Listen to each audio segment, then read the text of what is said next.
ये वाला जो क्वेश्चन है ये 2 अप्रैल की इवनिंग शिफ्ट में आया था। बड़ा हलवा सा सवाल है। कैसे कि x जब 0 को अप्रोच कर रहा है, इस एक्सप्रेशन की लिमिट की वैल्यू फाइनाइट है, तो तुमसे a प्लस बी की वैल्यू वो पूछ रहा है। ठीक है सर, बहुत बढ़िया। तो जब तुम x को 0 पुट करोगे तो तुम रियलाइज करोगे कि डिनोमिनेटर 0 को टेंड कर रहा है। ठीक है, तो तुम्हें नहीं लगता अगर इस लिमिट की वैल्यू फाइनाइट आई है तो न्यूमरेटर को भी 0 को ही टेंड करना पड़ेगा, और कोई ऑप्शन तो है नहीं, अदरवाइज लिमिट फाइनाइट नहीं आएगी। बहुत बढ़िया सर।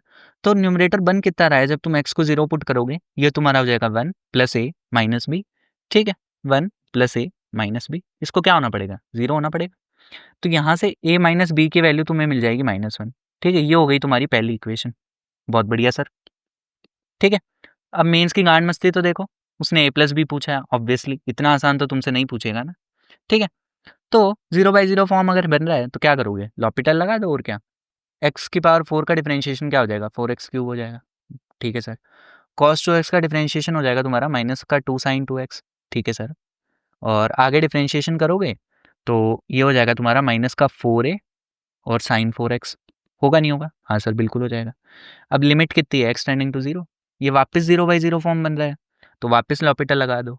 ठीक है, तो 4x क्यूब का डिफरेंशिएशन क्या हो जाएगा तुम्हारा? 12x स्क्वायर हो जाएगा। ठीक है, ऊपर कितना बन जाएगा? ऊपर बन जाएगा माइनस का 4 times of cos 4x cos 2x, और इधर से 4 बार आएगा तो ये हो जाएगा माइनस का 16a sin 4x का डिफरेंशिएशन हो जाएगा cos 4x। ठीक है, लिमिट क्या है? x tending to 0। अब तुम देखोगे तो तुम वापस रियलाइज करोगे कि डिनोमिनेटर 0 को टेंड कर रहा है, तो न्यूमरेटर को भी 0 को टेंड करना पड़ेगा, क्योंकि उसने दिया है कि एक्सप्रेशन की लिमिट क्या है? फाइनाइट है। तो न्यूमरेटर x को जब 0 पुट कर रहे हो, न्यूमरेटर बन कितना रहा है? न्यूमरेटर बन रहा है माइनस का 4 माइनस 16a इक्वल टू 0। ये आ गई तुम्हारी दूसरी इक्वेशन। ठीक है, 2 इक्वेशन 2 वेरिएबल, सॉल्व कर लो, आंसर आ जाएगा। तो मतलब बिल्कुल बच्चों वाला क्वेश्चन था, आसानी से बहुत एक स्कोरिंग सा क्वेश्चन था, कर सकते थे तुम। ठीक है, ये वाला जो क्वेश्चन है ये 24 जन की मॉर्निंग शिफ्ट में आया था। बड़ा हलवा क्वेश्चन है यार, मतलब बहुत ही आसान है। रूट दिखता है तो पहला थॉट दिमाग में क्या आता है कि रेशनलाइज कर दें, तो कर दो रेशनलाइज। cosec x को मैंने लिख दिया 1/sin x। ठीक है सर, बहुत बढ़िया। फिर मैंने इसके कॉन्जुगेट से ऊपर नीचे मल्टीप्लाई कर दिया। ठीक है, तो a minus B into A plus B बनेगा, वहाँ से क्या बन जाएगा? A square minus B square बन जाएगा। हाँ सर, बिल्कुल बन जाएगा। तो लिख दो 2 cos square X plus 3 cos x minus of cos square minus of sine x minus 4 upon नीचे कितना बन जाएगा? नीचे इसके कॉन्जुगेट से मल्टीप्लाई किया था तो नीचे वो आ जाएगा, तो 2 cos square X plus 3 cos x plus under root of कितना? cos square X plus sine X plus का 4। आएगा नहीं आएगा? बिल्कुल आ जाएगा। ठीक है, अब इसमें बोल रखा है कि लिमिट x टेंडिंग टू 0 पे तुम मुझे इस एक्सप्रेशन की वैल्यू बता दो। तो अगर x 0 को जा रहा है तो तुम देखोगे ना, तो देखो ये जो नीचे वाला टर्म है ये 1 देगा तुम्हें cos स्क्वायर 0, ये cos कितना दे देगा? 1 दे देगा, तो ये √5 बन रहा है, बिल्कुल बन रहा है। और ये भी √5 बन रहा है क्योंकि ये वाला टर्म कितना हो जाएगा? 0 हो जाएगा। तो √5 प्लस √5 कितना होगा? 2√5। कॉन्स्टेंट को क्या करो? बाहर रख लो, तो 1/2 √5। और फिर कितना बचा? Limit x tending to 0। नीचे तुम्हारा बच रखा है साइन एक्स। ठीक है, और ऊपर कितना बच रखा है? ऊपर 2 cos square x minus cos square कितना बनेगा? cos स्क्वायर एक्स बन जाएगा, plus 3 cos x minus of sine x minus 4, ये बन जाएगा, बिल्कुल बन जाएगा।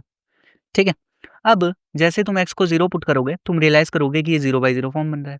तो अगर लिमिट में 0/0 फॉर्म बन जाता है या इन्फिनिटी बन जाता है तो मैं और खुश हो जाता हूँ। क्यों? क्योंकि लॉपिटल लगवाता है, तो लगा दो लॉपिटल, डिफरेंशिएशन भी आसान से है।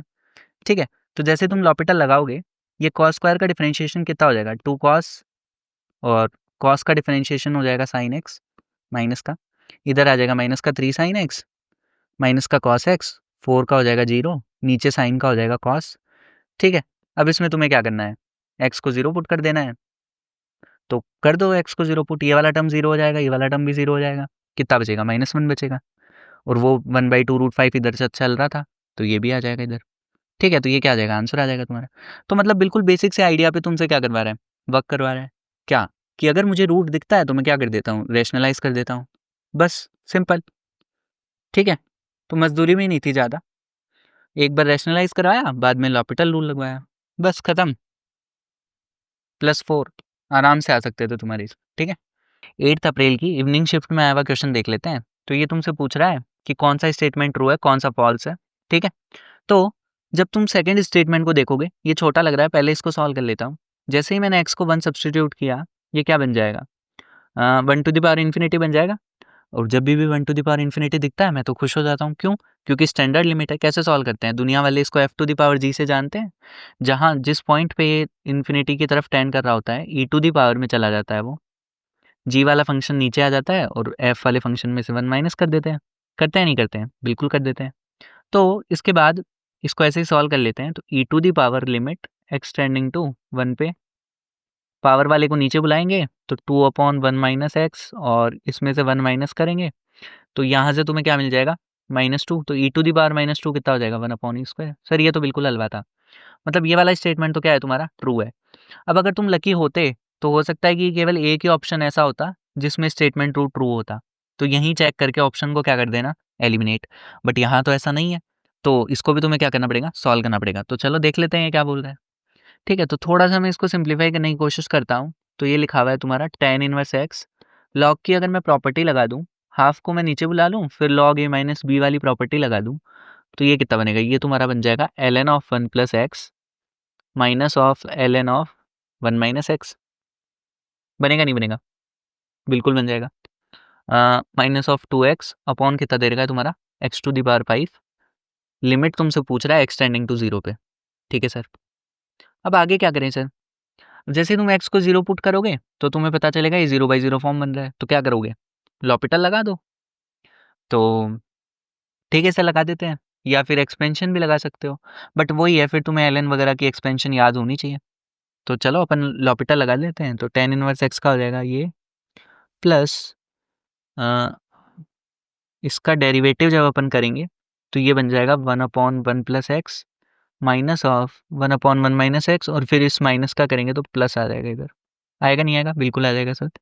माइनस ऑफ 2 अपॉन कितना, 5x टू द पावर 4। ठीक है, अब आगे कैसे प्रोसीड करेंगे, 1/1 plus x square plus half, इधर तुमने एलसीएम ले लिया तो एलसीएम लोगे तो ये बनेगा तुम्हारा 1 माइनस एक्स स्क्वायर। इधर तुम्हारा आएगा 1 minus x plus 1 plus x, तो इधर बच जाएगा 2। बचेगा नहीं बचेगा? हाँ सर बिल्कुल बच जाएगा। -2 upon 5x to the power 4। अब जब तुम यहाँ 0 पुट करोगे तो तुम रियलाइज करोगे वापस ये वही फॉर्म बन रहा है। ठीक है, तो क्या करो, वापस से लॉपिटल लगा दो और क्या। तो जैसे तुम वापस से लॉपिटल लगाओगे तो इसका डेरिवेटिव क्या होगा, इसका डेरिवेटिव हो जाएगा 2x एक्स स्क्वायर का माइनस 1 प्लस एक्स स्क्वायर की पावर 2। होगा नहीं होगा? बिल्कुल होगा सर। इसका जब करने जाओगे तो वो कितना बनेगा, वो बनेगा 1 माइनस एक्स स्क्वायर का होल स्क्वायर और माइनस का 2x, और वो माइनस माइनस प्लस हो जाएगा। होगा नहीं होगा? ये वाला टर्म 0 हो जाएगा। अपॉन कितना बचेगा, 20x³ बच जाएगा। ठीक है, इस स्टेप के बाद जब तुम आगे मजदूरी करोगे, एलसीएम वगैरह ले लेना, फिर x को 0 पुट कर देना, डिनोमिनेटर 1 बन जाएगा तुम्हारा। और जब तुम मजदूरी कर लोगे पूरी तो ये आंसर आ जाता है यहाँ से 8x³ अपॉन 20x³। ठीक है, तो ये आ जाता है तुम्हारा 8/20। तो ये तुम्हारा हो जाता है 2/5। यही उसने दे रखा है। तो स्टेटमेंट 1 क्या है, सही है। तो अब मजदूरी करने से घबराना नहीं है। यहाँ मैंने तुम्हें टाइम सेव करने के लिए डायरेक्ट बता दिया, मजदूरी करो बढ़िया से तो ये आ जाता है। ठीक है, तो दोनों स्टेटमेंट क्या थे तुम्हारे, सही थे। बट कई बार तुम लकी हो सकता है कि केवल एक ऑप्शन ऐसा हो जिससे ऑप्शन एलिमिनेशन से तुम्हारा काम चल जाए। तो एक बार छोटा वाला जो ऑप्शन है या छोटा स्टेटमेंट जो है उसको सॉल्व करके चेक कर लेना, कहीं स्टेटमेंट 2 ही तो ट्रू नहीं केवल। तो समझ गए होंगे तुम। ठीक है, 7 अप्रैल की मॉर्निंग शिफ्ट वाला क्वेश्चन है। बड़ा ही हलवा सा सवाल है, सब कुछ स्टैंडर्ड लिमिट है। मतलब क्या ही बोलें इस क्वेश्चन के लिए, सबको सेटिस्फाई करवा दो, सबको संतुष्ट करवा दो और क्या, खत्म काम।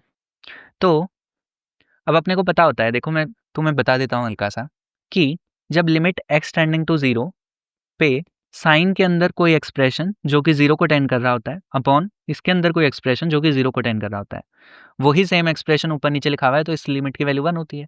tan वाली की भी लिमिट 1 होती है। यही चीज़ तुम्हारी tan इनवर्स वाले में भी सेटिस्फाई करती है, और बाकी सब इनमें भी वही चीज़ क्या करती है, सेटिस्फाई करती है। जैसे e टू दी पावर ये है, इसमें भी ये स्टैंडर्ड लिमिट है। तो क्या ही समझाना है इसमें, तो क्या करना है, हर चीज़ को तुम्हें सेटिस्फाई करा देना है। ठीक है, तो मल्टीप्लाई डिवाइड करोगे तो जैसे ऊपर लिखा हुआ है तुम्हारा tan ऑफ 5x की पावर कितना है 1/3 है, तो तुमको इसके डिवाइड कर देना है। ठीक है सर, कर दिया डिवाइड। अब डिवाइड किया है तो मल्टीप्लाई भी करोगे, कर देते हैं सर मल्टीप्लाई। ठीक है, ये हो गया संतुष्ट। अब तुम लॉग वाला देख लो, ln वाला देख लो। तो ln के अंदर क्या लिखा हुआ है 1 + 3x²। अब ये जो 3x² है ये 0 को टेन कर रहा है, तो 3x² से तुम डिवाइड कर दो तो तुम्हें क्या करना पड़ेगा 3x² से मल्टीप्लाई भी करना पड़ेगा। ये भी हो गया सेटिस्फाई अपॉन। अब तुम्हें इसको कराना है तो tan इनवर्स ऑफ कितना है तुम्हारा 3√x है, तो 3√x से तुम क्या करोगे डिवाइड करोगे। अब क्योंकि ये स्क्वायर के अंदर है तो स्क्वायर से मल्टीप्लाई कर दो इसके। तो अब जब तुमने इसको डिवाइड किया है तो मल्टीप्लाई भी तुम्हें उसी से करना पड़ेगा। तो 3√x का स्क्वायर कितना हो जाएगा 9x हो जाएगा। होगा नहीं होगा, बिल्कुल हो जाएगा। ये भी संतुष्ट हो गया, अब इसको भी संतुष्ट करा दो। तो e टू दी पावर में कितना है, e टू दी पावर में है 5x, इसकी पावर कितनी है 4/3 -1 अपॉन, अब कितना दोगे 5x 4/3 ये दे दोगे, तो ये दिया है तो मल्टीप्लाई भी कर दो इससे। ठीक है, तो ये जो जिनको भी अब मैं सर्कल कर रहा हूँ तो वो तो स्टैंडर्ड लिमिट है, वो कितनी हो जाएंगी 1 हो जाएंगी सारी। ठीक है, तो ये भी 1 हो जाएगी, स्क्वायर में है ये, और ये भी 1 हो जाएगी।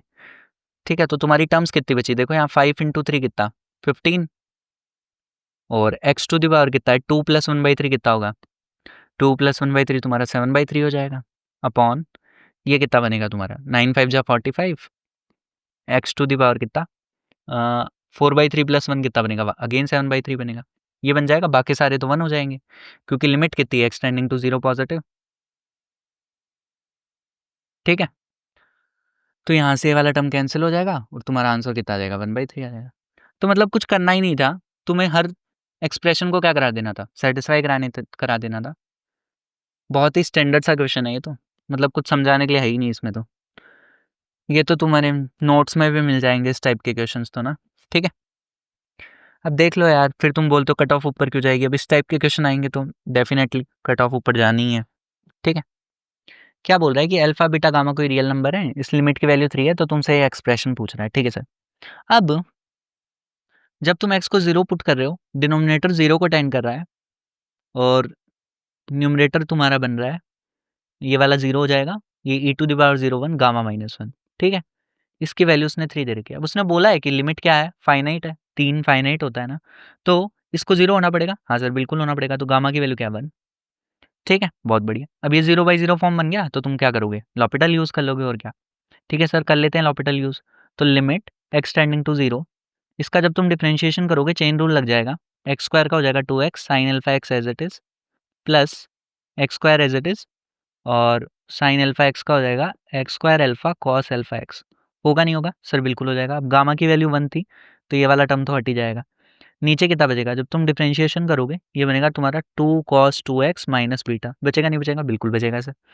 अब जैसे ही तुम x को 0 पुट कर दोगे, देखो ये टर्म भी 0, ये भी 0, उसने बोला है लिमिट की वैल्यू 3 है, तो न्यूमरेटर तुम्हारा 0 को टेन कर रहा है, तो क्या डिनोमिनेटर को भी 0 को टेन करना पड़ेगा, तभी तो फाइनाइट आंसर आएगा। हाँ सर, बात तो सही है। तो जैसे ही x को 0 पुट करोगे, डिनोमिनेटर तुम्हारा बन रहा है 2 माइनस बीटा, तो इसको क्या होना पड़ेगा 0 होना पड़ेगा, मतलब 2 माइनस बीटा को 0 होना पड़ेगा। तो यहाँ से तुम्हें पता चलेगा कि बीटा की वैल्यू 2 आ रही है। ठीक है सर, अपने पास बीटा आ गया, अपने पास गामा आ गया, अब तुम्हें अल्फा भी निकालना है। अब तुम सोच सकते हो सर ये वापस 0/0 बन रहा है, मैं वापस इसमें लॉपिटल लगा दूँ, बट उसमें पता है दिक्कत क्या होगी कि यहाँ भी तुम्हारा प्रोडक्ट रूल लगेगा, यहाँ भी प्रोडक्ट रूल लगेगा। उसकी जगह अगर तुम चीज़ों को और सिंप्लीफाई कर सकते हो तो वो कर लो, वो बेटर अप्रोच रहेगी। तो यहाँ अगर मैं 2 सब्स्टिट्यूट कर दूँ तो कोई दिक्कत नहीं होगी, नहीं होगी सर। फिर मैंने क्या किया 2 कॉमन ले लिया, या -2 कॉमन ले लो, तो यहाँ से मैंने -2 कॉमन ले लिया डिनोमिनेटर में से, तो इधर बन जाएगा 1 माइनस cos 2x। बनेगा नहीं बनेगा, बिल्कुल बन जाएगा। और 1 माइनस cos 2x को अपन क्या लिख सकते हैं 2 sin स्क्वायर x लिख सकते हैं। हाँ सर, तो ये बन जाएगा तुम्हारा माइनस का 4 sin स्क्वायर x। बनेगा नहीं बनेगा, बिल्कुल बन जाएगा। अब ट्रिगोनोमेट्री लिमिट को सॉल्व करने के लिए तुम क्या करते हो, x² से मल्टीप्लाई कर दो और x² से डिवाइड कर दो, इस एक्सप्रेशन की वैल्यू 1 हो जाएगी, तो डिनोमिनेटर तुम्हारा सिंप्लीफाई होकर क्या बन जाएगा -4x²। बनेगा नहीं बनेगा, हाँ सर बिल्कुल बन जाएगा, बात तो सही है। तो अब तुम आगे देखो, ठीक है, कि जो तुम्हारा न्यूमरेटर था वो क्या बना था, वो था 2x times of sine alpha x। अब मैं अगर इधर नीचे अल्फा x से डिवाइड कर दूं और अल्फा एक्स से मल्टीप्लाई कर दो तो कोई दिक्कत तो नहीं होगी? नहीं होगी सर। प्लस उधर कितना बनेगा? उधर है तुम्हारा x square alpha cos alpha x. अब कॉस अल्फा एक्स 0 पे 1 ही होता है, ठीक है, तो उसकी कोई चिंता लेने की ज़रूरत है नहीं। तो -4x² नीचे बनेगा, इसकी वैल्यू उसने 3 दे रखी, ठीक है। ये वाला टर्म 1 हो गया तुम्हारा। ये कितना बना? 2 अल्फा एक्स स्क्वायर, और अल्फा एक्स स्क्वायर तो 3 alpha X square upon -4x² equal to 3। X square से एक्स स्क्वायर कैंसिल हो गया। यहाँ से अल्फा की वैल्यू कितनी आ गई? -4 आ गई। तुम्हारे पास तीनों की वैल्यू आ गई, इसकी वैल्यू निकाल लो, आंसर आ जाएगा। बीटा की वैल्यू 2 है, 2 + 1 + 4 कितना हो गया? 7 हो जाएगा आंसर। तो ज़्यादा टिपिकल तो था नहीं ये क्वेश्चन भी, कर सकते थे तुम, ठीक है। ये वाला जो क्वेश्चन है ये कंपैरेटिवली बेटर क्वेश्चन है, 29 जैन की मॉर्निंग शिफ्ट में आया हुआ क्वेश्चन है, ठीक है। तो अगर मैं इस 5 को 6 - 1 लिख दूँ तो कोई दिक्कत तो नहीं होगी? बिल्कुल नहीं होगी सर, लिख दीजिए। पर सर क्यों लिखे? फ़ायदा क्या होगा? तो देखो फ़ायदा ही फ़ायदा हो गया, k³ + 6k² + 11k + 6 - 1 upon k + 3 का फैक्टोरियल। अब अगर तुमने अच्छी खासी प्रैक्टिस की है तो तुम्हें ये एक्सप्रेशन देखा-देखा लग रहा होगा कि यार कहीं न कहीं तो इसको देखा है। और नीचे क्योंकि k + 3 का फैक्टोरियल बन रहा है और तुम इस एक्सप्रेशन को सिंप्लीफाई करोगे तभी तो लिमिट लगा पाओगे या नहीं? हाँ सर, बात तो सही है। तो अगर मैं इसको कि ये तुम्हें चमक रहा होगा हल्का-हल्का, k + 2 × k + 3 ऐसा लिखते हैं इसको, ठीक है? ये जो एक्सप्रेशन है ये होता है, ये तुमने कहीं न कहीं देखा होगा और यहाँ से तुम्हें हिंट मिल रहा है हल्का-सा कि ऊपर ना कुछ करके मेरे को k + 3 का फैक्टोरियल बनाना है, ठीक है? -1 अपॉन k + 3 का फैक्टोरियल। अब अगर तुम यहाँ से यहाँ पहुँच गए, अब आगे तो क्वेश्चन आसान था, यही क्या है? टफ स्टेप है। अब क्या करोगी? k कटेगा, सब में बटेगा, अलग-अलग डिवाइड कर दो। तो जैसे ही तुम अलग-अलग डिवाइड कर दोगे, तो यहाँ से तुम्हारा बन जाएगा 1/k फैक्टोरियल, सोच पाए? -1/k + 3 फैक्टोरियल, ठीक है? अरे बच्चे इसको खोल लेना k + 3 फैक्टोरियल को, ठीक है? तो क्या बनेगा? k + 3 × k + 2 × k + 1 × k factorial, समझ गए होंगे, ठीक है? अब ये क्या है? समेशन में है, k = 1 to n है और n कहाँ है? टेंडिंग टू इन्फिनिटी है, ठीक है सर, बहुत बढ़िया। अब क्या करोगे? अब तो सिंपली वैल्यूज़ पुट करते जाओ, पैटर्न को ऑब्जर्व करो। तो 1/1 फैक्टोरियल, मैं केवल इस वाले टर्म में k की वैल्यूज़ पुट कर रहा हूँ, plus 1/2 factorial, plus 1/3 factorial, plus 1/4 factorial, ऐसी वैल्यूज़ आती जाएंगी। आगे plus 1/n factorial, minus of इस वाली टर्म में जब तुम रखोगे ये बनेगा 1/4 फैक्टोरियल माइनस 1/5 फैक्टोरियल, यूँ चलता जाएगा, माइनस 1/n + 3 का फैक्टोरियल, ठीक है। अब क्योंकि n टेंडिंग टू इन्फिनिटी है, तो इन्फिनिटी में अगर तुम 3 ऐड भी कर दोगे तो वो इन्फिनिटी ही रहना है नहीं रहना? तो क्या होगा? देखो ये वाले टर्म से ये वाला टर्म कैंसिल, इधर क्या आया होगा? 1/5 फैक्टोरियल आया होगा, उससे ये वाला टर्म कैंसिल और इससे ये वाला टर्म कैंसिल। तो इससे पहले जो टर्म आया होगा उससे इधर वाला टर्म कैंसिल हो गया होगा, इससे जस्ट पहले वाला टर्म। तो एंड में बचेगा क्या तुम्हारे पास? ये बचेगा, ये तुम्हारा क्या हो जाएगा? आंसर हो जाएगा, ठीक है। तो इसका जो है ना, मतलब मेन पार्ट तो ऑब्जर्वेशन का खेल था पूरा, कि तुम्हें ये एक्सप्रेशन कहीं ना कहीं देखा हुआ लग रहा है या नहीं लग रहा, इसको तुम ये लिख पा रहे हो या नहीं लिख पा रहे हो, ठीक है। फिर तो क्वेश्चन हो ही जाना है, ठीक है। तो पूरा गेम किसका था? प्रैक्टिस का था। अगर तुमने प्रैक्टिस अच्छी खासी की भी है तो तुम सोच पाओगे कि ऐसा लिखा हुआ है, वरना तो मुश्किल है सोचना थोड़ा, ठीक है।